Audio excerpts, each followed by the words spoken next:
Comigo em alto e em bom som. Olhe para quem está do seu lado e faça essa pergunta para ele. Diga: quem é Jesus? Pergunte de novo, diga: quem é Jesus? Se você puder, coloque a sua Bíblia no banco, levante as duas mãos bem alto, mais alto que você puder. Deus abençoe a todos os irmãos internautas que estão nos assistindo. Pastor Alexandre Bernardino, que nos mandou um abraço também aí da América. Deus abençoe a todos. Levante a mão bem alto, repita comigo, diga: Deus, eu estou à disposição para ouvir tudo o que preciso e não o que quero.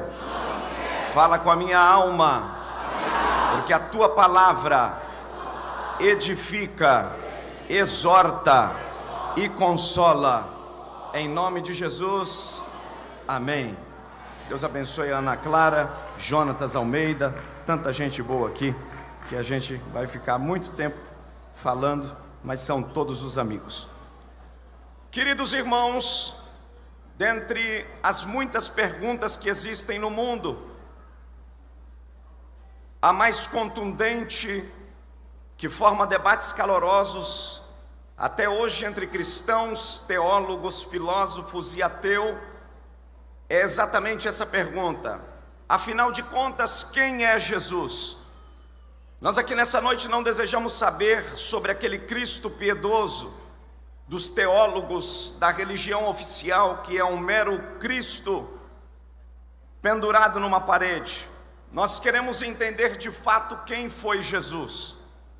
E para nós entendermos de fato quem foi e quem é Jesus, nós também precisamos descartar aqui o que o teólogo católico da tradição latino-americana, Hugo Esma, chama de o Cristo moribundo. O Cristo que anda nos altares vestido de veludo, porque esse Cristo, ele está muito próximo das autoridades e do poder constituído.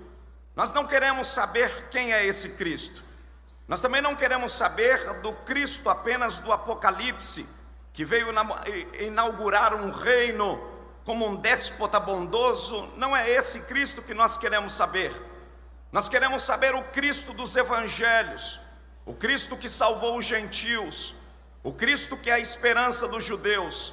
E a Bíblia quer nos ensinar e vai nos falar a respeito de quem é Jesus. E para entendermos na verdade quem de fato foi Jesus, nós precisamos entender a sua mensagem. O grande tema da mensagem de Jesus não foi sobre si, foi sobre o reino de Deus. Jesus falou sobre o reino de Deus mais de 90 vezes nos evangelhos. Ele ensinou, ele virou o mundo de ponta cabeça.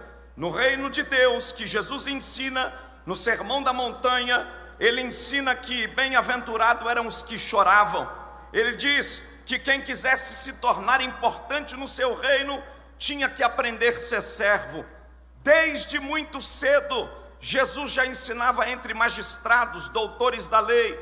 Ele chamou de família quem fazia a sua vontade. Preste muita atenção, senhoras e senhores. O Jesus que eu estou falando, ele não aceitou ser manipulado.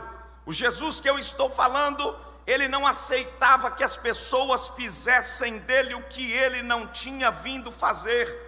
Jesus não aceitou fazer um papel de milagreiro. Jesus não aceitou se assentar na cadeira de um tirano. Ele não quer também assumir o papel de líder político. O Jesus que eu estou falando a vocês, ele ressachou as pessoas que queriam dar uma agenda para ele, da qual ele não queria, porque a confirmação do reino de Jesus não era a política da boa vizinhança.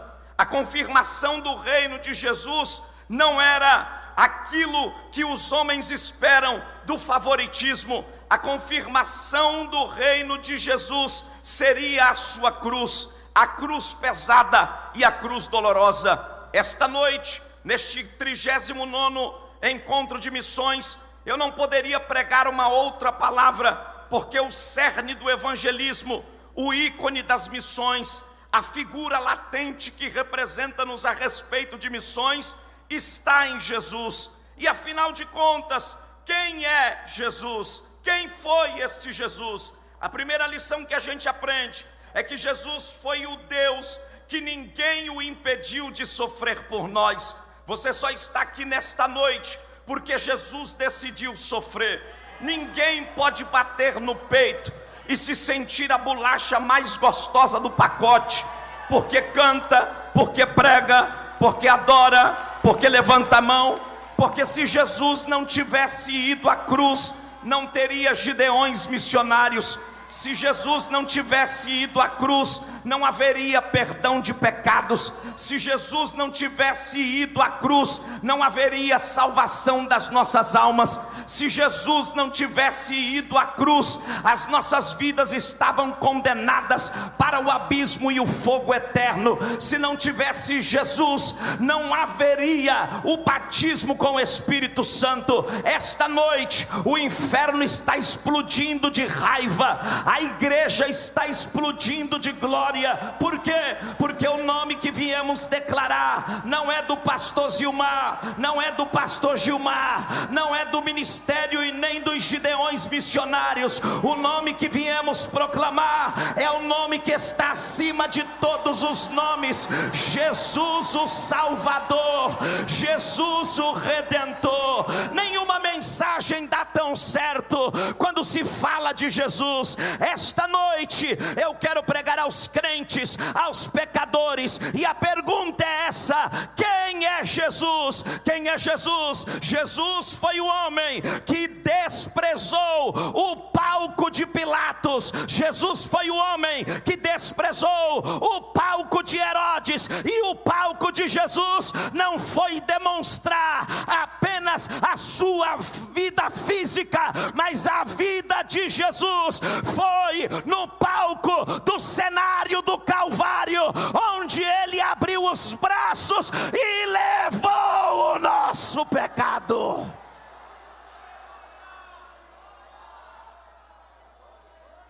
Mas quem é Jesus? Jesus é o Deus que ninguém impediu de sofrer por nós. Se você puder, pegue na mão de quem está do teu lado aí, segure a mão dele, por favor, segure a mão dela, diga: Jesus foi o Deus que ninguém o impediu de sofrer por nós. Sacode a mão dele, se você puder, diga: você só está aqui por causa do sofrimento de Jesus. Diga para ele, diga: se não houvesse sofrimento de Jesus, não haveria hoje este culto. Quantos podem glorificar? Quantos podem glorificar? Eu estou feliz esta noite, porque eu sinto marcado pela graça e pelo vitupério de Cristo. Mas quem foi Jesus? Jesus foi o homem que foi acusado, Jesus foi perseguido, Jesus foi acusado pelo Estado, Jesus foi acusado pela religião. Os judeus, por inveja, acusaram Jesus de sedição política. A história diz que eles colocaram Jesus contra o Estado, contra Roma, contra César. Questionaram as suas motivações, se era missão. Na verdade, eles queriam acusar, eles queriam colocar diante de Jesus um cenário da qual Jesus nunca havia se vestido. Mas a cruz estava incrustada no coração de Deus, para que Jesus fosse até o final, porque sem cruz não haveria perdão de pecados. 1 Pedro 1:18, Apocalipse 13:8 e Atos 2:23. O Calvário, que foi o palco da justiça de Deus, o mesmo povo que viu os milagres gloriosos, o mesmo povo que viu os paralíticos sendo levantados, os cegos sendo curados, os leprosos sendo purificados, aqueles mortos e ressuscitados, agora vão zombar de Jesus, do homem que não teve medo e ninguém o impediu de sofrer por nós. Jesus, com muita propriedade, agora sendo escarnecido, ele vai seguir o vitupério, porque ele tinha uma agenda a cumprir. Quem é Jesus? Esta é a pergunta que não quer calar esta noite. Esta é a pergunta que não quer calar esta noite. Esta é a resposta que a igreja vai dar a Camboriú, manifestando Jesus que não eximiu em hipótese alguma de morrer pelos nossos pecados. Jesus foi o homem que se submeteu à pior agonia humana. Para que você tenha uma ideia, a história nos conta, um grande estudioso francês, o nome dele é um médico, Dr. Barbet. Ele dá a possibilidade de compreender realmente as dores de Jesus. Ele disse que Jesus entrou no Getsemane em agonia. A história diz, Lucas conta, porque ele é evangelista, a Bíblia fala que ele orava incessantemente e o seu suor tornou-se como gotas de sangue. Ei, faz com precisão de um clínico, porque o Dr. Barbet entende. O suor com sangue se chama, dentro da medicina tecnicamente, hemaditrose. É um fenômeno raríssimo, e Jesus está dentro desse sentimento e vivendo esse ciclo. Aquilo que a medicina agora aponta como hemaditrose está em Jesus, vertendo pelos seus poros, não um suor de água, mas sim um suor de gotas de sangue. Parece que eu posso olhar para o sentimento de Jesus, para a agonia de Jesus. Jesus foi o homem que ninguém o impediu de sofrer, e eu quero acreditar que eu estou pregando para uma igreja valente. Eu quero acreditar que eu não vim pregar para frouxo. Eu quero acreditar que eu não vim pregar para medroso. Eu vim pregar para gente que, assim como Jesus carregou o vitupério, porque tem gente que qualquer coisinha, qualquer luta desvia, qualquer coisa quer entregar o cartão, qualquer coisa não canta mais.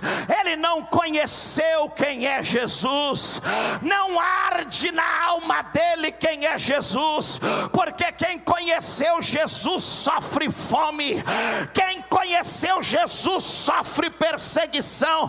Vou falar mais, quem conheceu Jesus não espera ser bajulado. Quem conheceu Jesus não espera ser achincoalhado. Eu queria que você tocasse em quem está do teu lado, dissesse para ele, diga, o pregador não vai facilitar. Diga aí, toca nele, diga, porque a mensagem da cruz é loucura para os que perecem, mas para nós que conhecemos é o poder de Deus para transformar. Ei, a tua luta não é nada com relação ao que Jesus sofreu. O Calvário foi a maior dor de Jesus.